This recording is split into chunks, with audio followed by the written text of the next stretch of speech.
Tonight in Nevada, the Republicans will decide who their pick is for president in a caucus.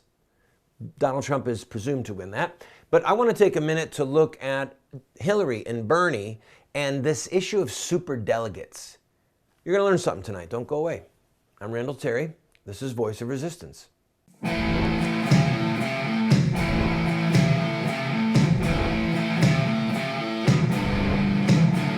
Those who forsake the law praise the wicked. Those who uphold the law resist them. Welcome to the Voice of Resistance. Here's your host, Randall Terry. The fix is in.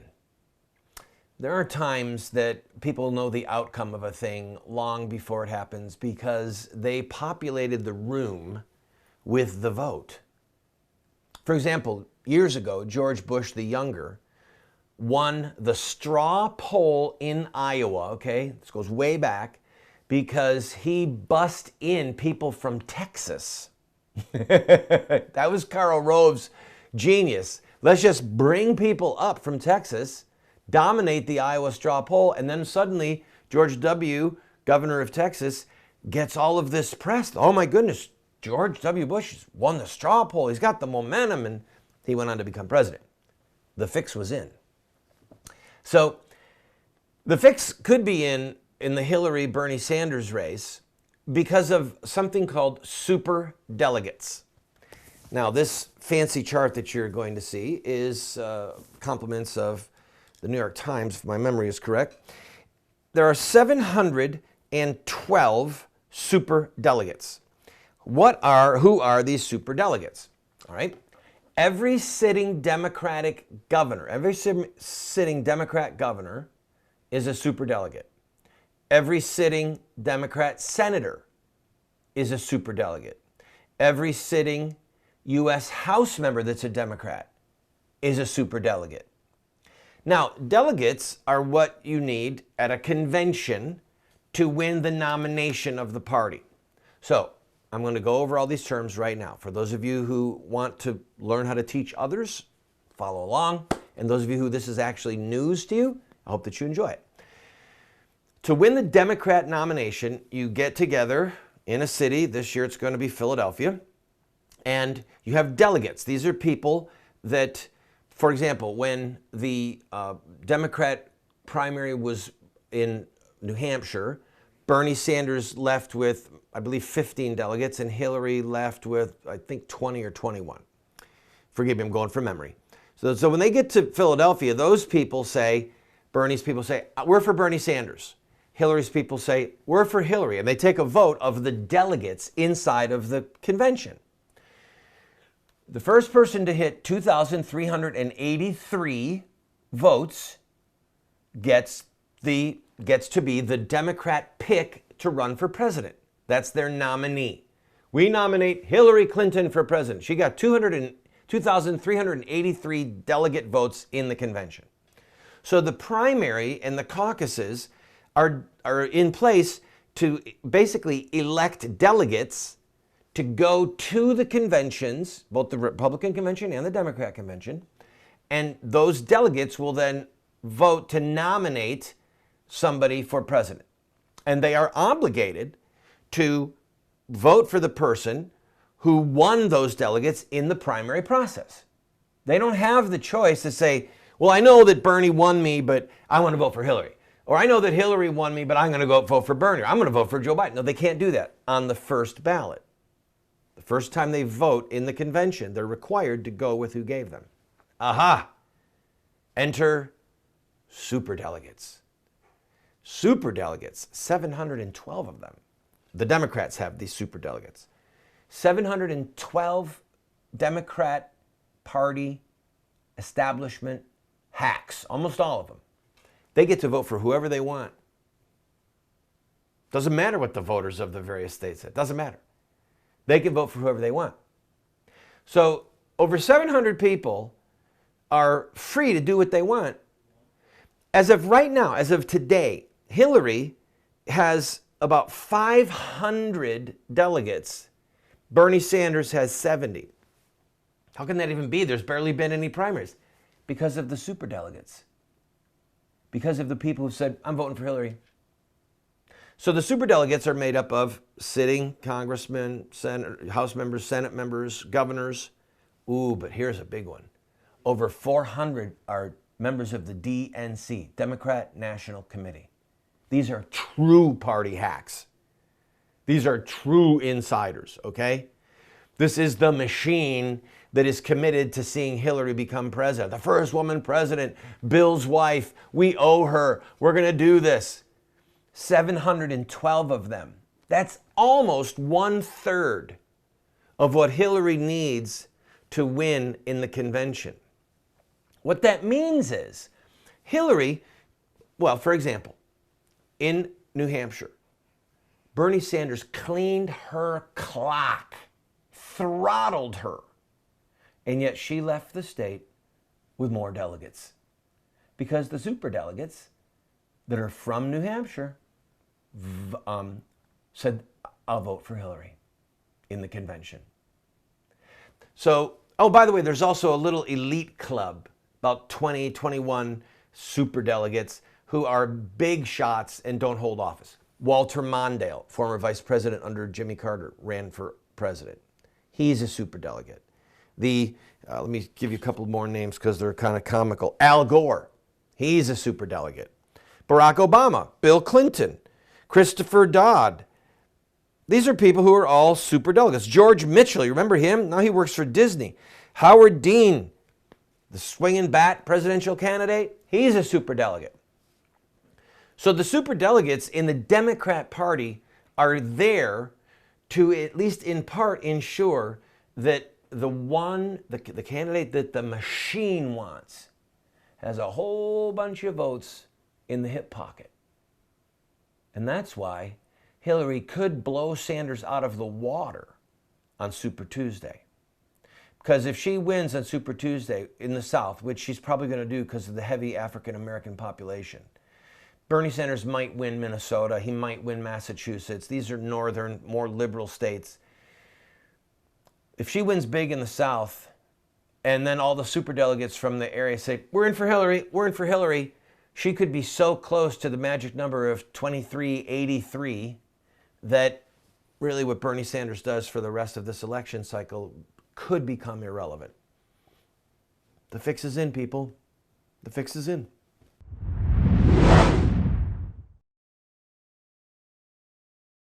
How would you like your name or the name of somebody that you love to be listed as a producer of our upcoming series, What Would Mohammed Do? If you are in a position to give a $1,000 gift, we have to buy some computer gear and some 4K monitors that cost about $12,000.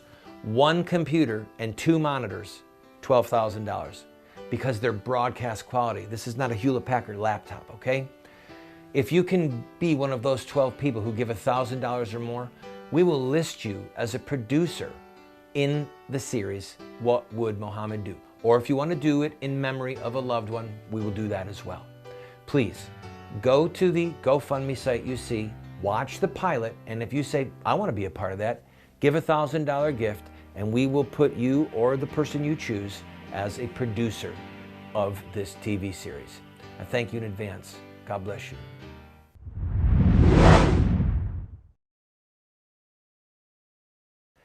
All right, just for kicks and giggles, look at these two graphics. Here's where Hillary stands right now in her contest against Bernie Sanders. Look at this. Bernie Sanders virtually tied her in Iowa and in Nevada. But look at the delegate count she has. And he throttled her in New Hampshire. But right now, it still looks like David and Goliath. That's because of the Democrat Party rules regarding super delegates. Now, look at this graph of the current standing with Trump and the others. The Republicans have fewer delegates, so the number that Trump has to reach is just over 1,200. That magic number is, it'll be largely decided, not totally, but largely decided with Super Tuesday, which is coming up on March 1st.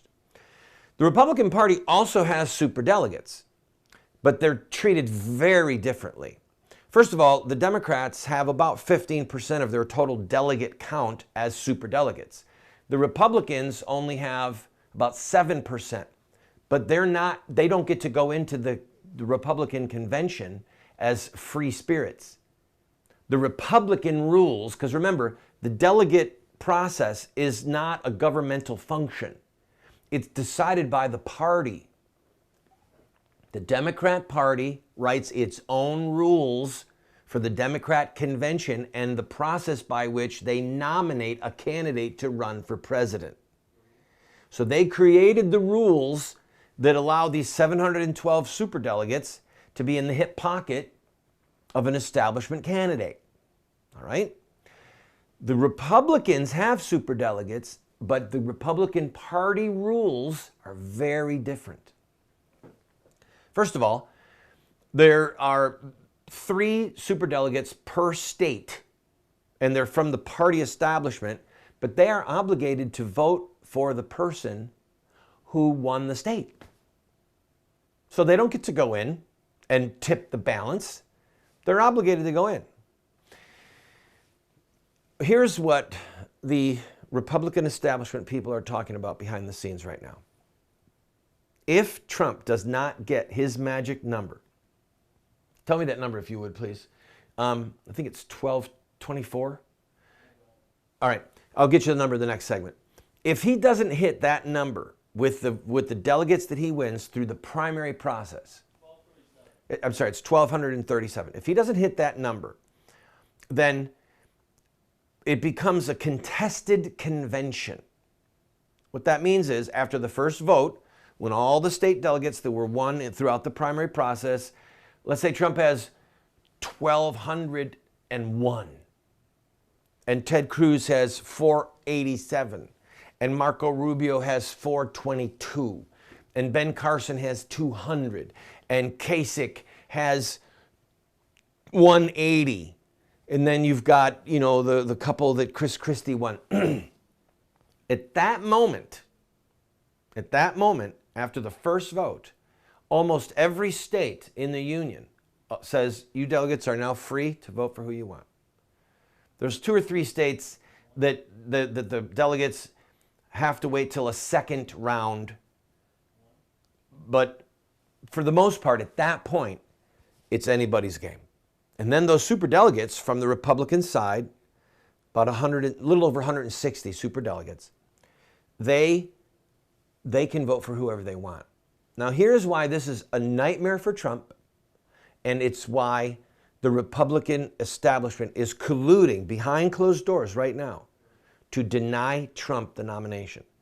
I'm going to take a break. When I come back, I will explain to you why, if Donald Trump does not win in the first ballot, if he doesn't have the 1,237 delegates that he needs to get the nomination, he probably won't be the Republican nominee. I'll explain it to you when I come back. Don't go away.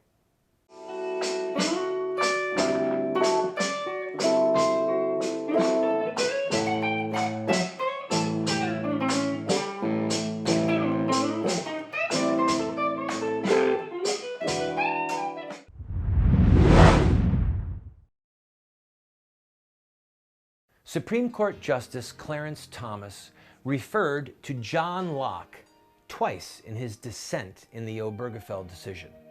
John Locke is referred to as the philosopher of American liberty.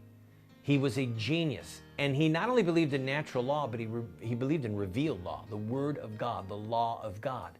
And he is one of the 2 most influential philosophers on the founders of this republic.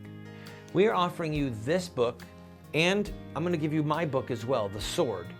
The Sword, the subtitle is The Blessing of Righteous Government and the Overthrow of Tyrants.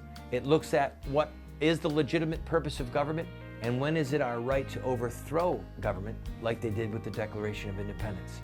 We will send you these 2 books if you simply pay for the shipping and handling, $8, and then give whatever else you want.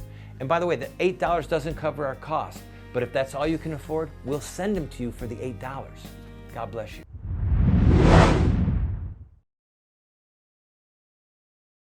All right, to recap. And by the way, we take questions on our program. If you have a question, email us. All right, we dedicate portions of some of our shows to questions that our viewers have. Go to the website. You'll see a little place there you can email a comment or a question and send it to us. If we think that it has value, we'll put it on the program. We'll answer your question on the air, or we'll even play your comment and discuss it. Okay. The Democrat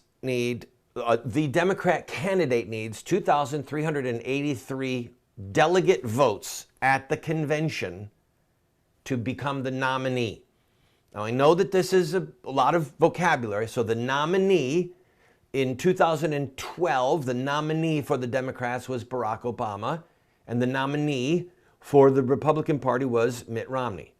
In 2008, the Democrat Party nominee was Barack Obama, and the nominee for the Republicans was John McCain. Those nominees were selected at the convention of each party based upon the rules that each of those parties established on how the delegate count, the people who get to vote at the convention, all right, at the ballots at the convention, the people who get to vote at the convention, those rules are established by the parties, and most of the Republicans, almost all of them, are a result of the primaries, and a large portion of them with the Democrats are established at their primaries, but they also have those superdelegates, those free spirits who get to do what they want, muddy the water. All right. Here is how Donald Trump could prevail in many of the states, stroll into the convention with over 1,200 delegates, but not the 1,237 he needs, and then be denied the nomination.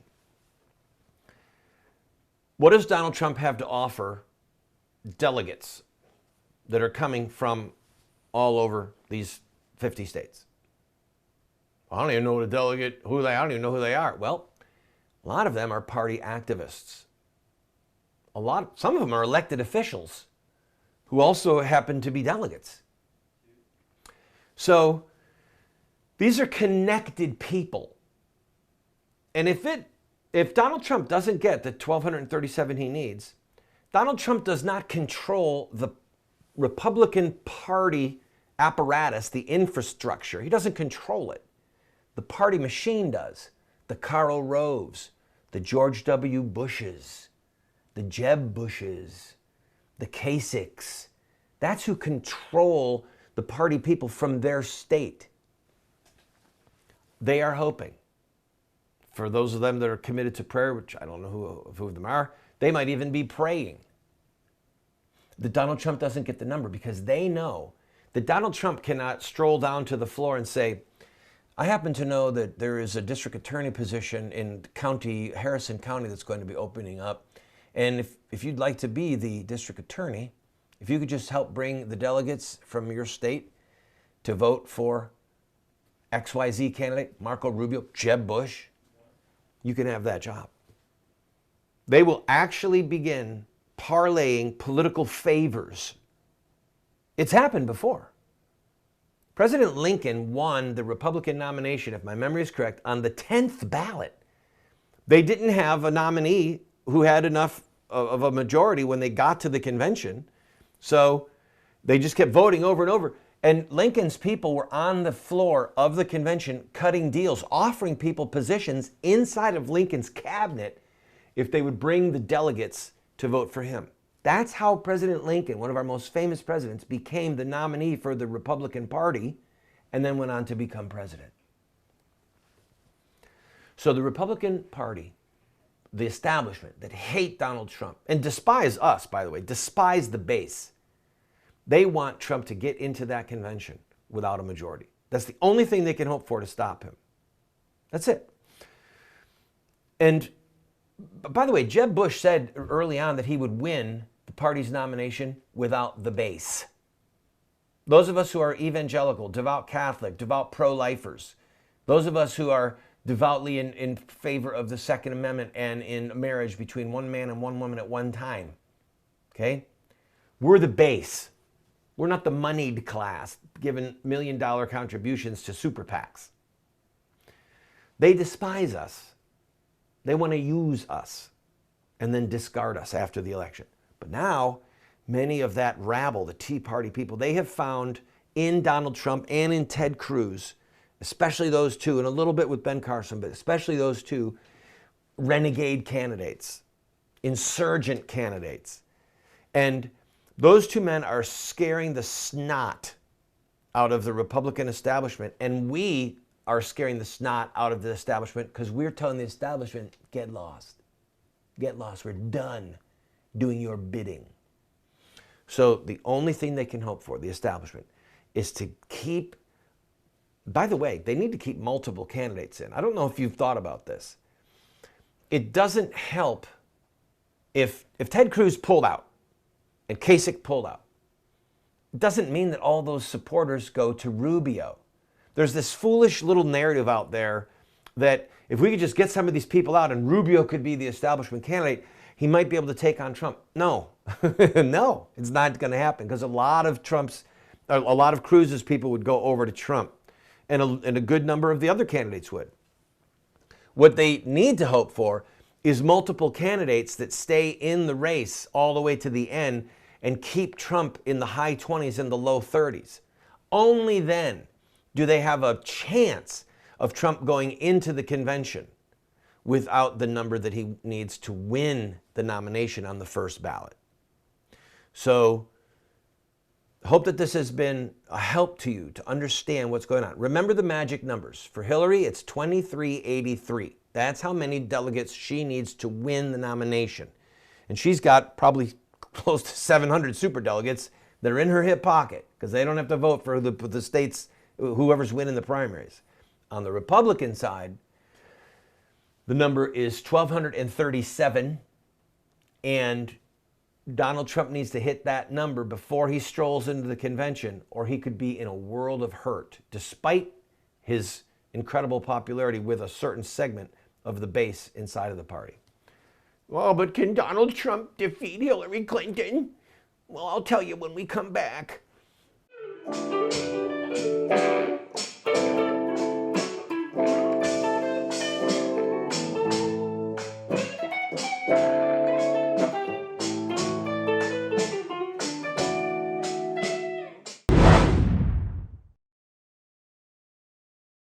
Friend, this TV show represents a mission. It's to be a voice of resistance to the evil in the land, but also to inspire people like you to take a stand at any level that you might be able to equip you, to inspire you, to challenge you, to give you the rhetorical ammunition that you need. But we still have to pay bills. This program, as you know if you're a regular viewer, we don't spend a lot of time raising money. We don't spend a lot of time saying, oh, you need to buy this and we're going to run it. No, we're bringing you a message, but we still have bills that we need to pay. I'm asking you, if you have been blessed by this show, to please go to our website or send a check to the address you see on the screen or call the phone number that you see on the screen and use your credit card and to give $50 or $100 or $500 just to help us meet our normal expenses. And we'll keep bringing you this hard-hitting show.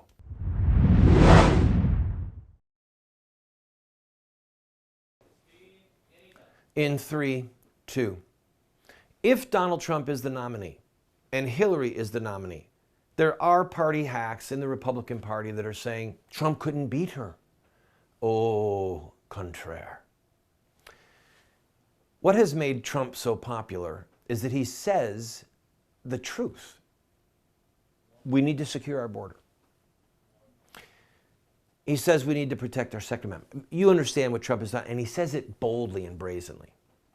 Many people are watching the news and going, how come Hillary can even be running when she's so close to being indicted by the FBI and she clearly broke the law with her emails and with her server? You must be a Fox News viewer. The mainstream press is not covering Hillary in that light. They're just not. Bernie Sanders says, we're sick of hearing about your emails.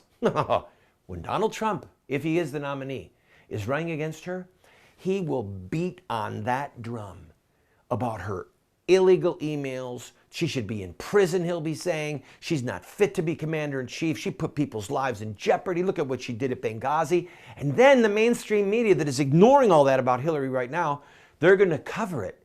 And he is going to undermine her so bad that she's going to look like she's gone a slip and slide made of banana peels as she goes down in defeat.